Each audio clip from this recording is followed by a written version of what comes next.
అందరికీ నమస్కారం అండి. నా పేరు పద్మజ. మాకు ఇద్దరు బాబులండి. మా ఆయన గవర్నమెంట్ స్కూల్లో హెడ్ మాస్టర్గా చేస్తారు. పెద్ద బాబు చెన్నైలో జాబ్ చేస్తున్నాడు, లండన్లో చదువుకుని వచ్చి. చిన్న బాబు యూఎస్లో ఉన్నాడు. యూఎస్లో ఒక చదువు కంప్లీట్ అయ్యి 1.5 years నుంచి జాబ్ కోసం ట్రై చేస్తున్నాడు. తనకి అక్కడ ఉన్న పరిస్థితుల వల్ల జాబ్ రావడం కూడా పార్ట్ టైంలోనే ఉన్నాడు. నేను అమ్మవారికి ఒడిబియ్యం పోసాను. లతా గారు చెప్పారు, మీరు ఒడిబియ్యం పోస్తే మీ పని అయిపోతుందండి అని. ఒడిబియ్యం పోసాను. పోసిన 1 month లోపల బాబుకి జాబ్ వచ్చిందండి. యూఎస్లో ఫ్లోరిడాలో జాబ్ వచ్చింది, మంచి జాబ్, చేరిపోయాడు. మొన్న జాన్వరిలో చేరాడు. పెద్ద బాబు కూడా హైదరాబాద్లో జాబ్ కోసం ట్రై చేస్తున్నాడు. అక్కడ చెన్నైలో మంచి జాబ్ ఉంది కానీ ఇక్కడ హైదరాబాద్కి షిఫ్ట్ అవుదామని ట్రై చేస్తున్నాడు. తంది కూడా దానికి ఇక్కడికి షిఫ్ట్ అవగానే ఒడిబియ్యం పోసామండి. ఒడిబియ్యం పోద్దామని మొక్కుకున్నాము, తనకు వచ్చేసింది ఇక్కడ జాబ్ చేసాము. అలాగే మాకు ఆడపిల్లలు లేరు, 2 మగపిల్లలు ఉన్నారు. పెద్ద బాబుది కూడా పెళ్లి చేద్దాం అనుకుంటున్నాము. అయితే మొన్న శివరాత్రి రోజు శివుడి కళ్యాణం చేస్తే బాబు తొందరగా పెళ్ళి అవుతుందని అన్నారు. అందుకని బాబు ఒడిబియ్యం పోసాము. ఒడిబియ్యం కాదు, కళ్యాణం చేయించామండి. అయితే అమ్మవారి తరఫున, పార్వతి అమ్మవారి తరఫున వచ్చినాం. మాకు ఆడపిల్లలు లేరు.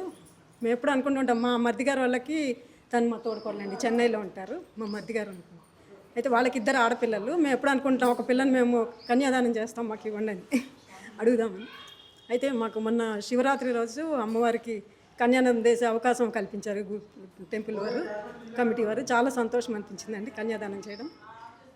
ఇది మాకైతే ఇంకొకటి కూడా, మీరు ఎవరు నమ్ముతారో నమ్మరో తెలియదు కానీ నాకు ఈ మధ్య మోకాళ్ళ నొప్పులు బాగా వస్తున్నాయి. నేను శుక్రవారాలు రాహుకాలం దీపం పెట్టుకుంటామండి, నిమ్మకాయ దీపం. అయితే వీళ్ళు మా ఇంటి పక్కన లక్ష్మి గారు వీళ్ళు ఉన్నారు. వాళ్ళు ఏం చేశారంటే మోకాళ్ళతో ప్రదక్షిణం చేశారు అమ్మవారికి. మాకు జూప్లెక్స్ హౌస్ ఉంది, కింద పైన తిరిగి రోజు ఒక 15 సార్లు తిరగాల్సి వస్తుంది. దాంతో బాగా మోకాళ్ళ నొప్పులు వచ్చినాయి. ఎప్పటికప్పుడు పోస్ట్పోన్ చేస్తూ వెళ్తున్నాను డాక్టర్ దగ్గరికి వెళ్ళాను. ఒకసారి డాక్టర్ దగ్గరికి, ఇక్కడ జనహిత హాస్పిటల్ అనేది దగ్గరలో చింతల్లో, ఆయన దగ్గరికి వెళ్తే ఆయన అన్నారు, మీరు ఇట్లాగే కిందకి పైకి తిరుగుతూ ఉంటే కనుక నెక్స్ట్ మా ఆయనకి లాస్ట్ ఇయర్ 2 మోకాళ్ళు రీప్లేస్ చేశారు. అయితే ఈసారి మీరు రెడీ అయిపోండి, మీరు అట్లా తిరిగితే కనుక కుదరదు అని చెప్పారు. అయితే వాళ్ళు ఇక్కడ ఏం చేశారు, పంతులు గారిని అడిగారు, ఇక్కడ మేము మోకాళ్ళతో ప్రదక్షిణం చేయొచ్చా అని. చేసుకోండి అమ్మా అంటే, ఎన్ని చేయొచ్చు అంటే, 1 నుంచి మీ ఇష్టం, మీరు ఎన్ని చేయగలిగితే అన్ని చేయొచ్చు అని.